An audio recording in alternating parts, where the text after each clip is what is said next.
Akhirnya dia She semakin ate baik. one Dia bite of diizinkan her untuk dish as her berkunjung family and friends ke surrounded rumah, her on her tetapi bedside. setelah kunjungan ini dia hanya She said, mengambil "It's waktu good," berubah in her menjadi sick and lebih weakened buruk. voice. Dan saat itulah She took one last aku bite of the tahu dish. bahwa sesuatu yang Her buruk eyes akan slowly terjadi drifted pada suatu malam to di sleep. bulan Oktober.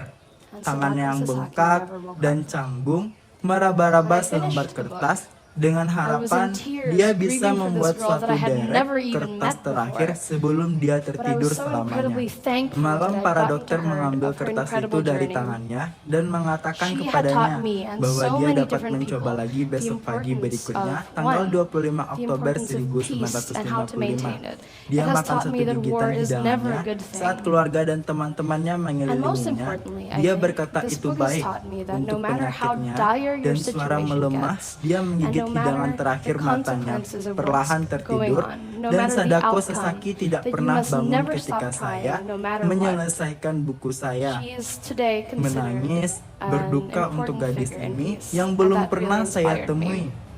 sebelumnya. Finally, I'd like to Tetapi dedicate this saya speech sangat to bersyukur Sadako itu saya Sasaki telah herself, mendengar tentang the girl that I perjalanannya wanted to yang run like luar her in. biasa Thank you so yang much. I telah hope this dia book has helped ajarkan you. kepada saya.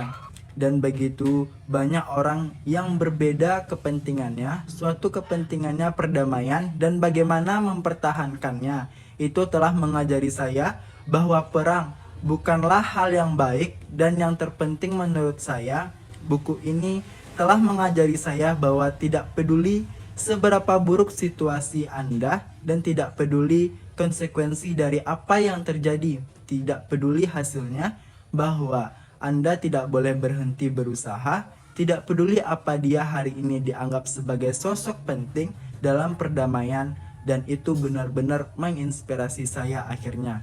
Saya ingin mendedikasikan pidato ini untuk Sadako Sasaki sendiri, gadis yang hanya ingin berlari seperti angin.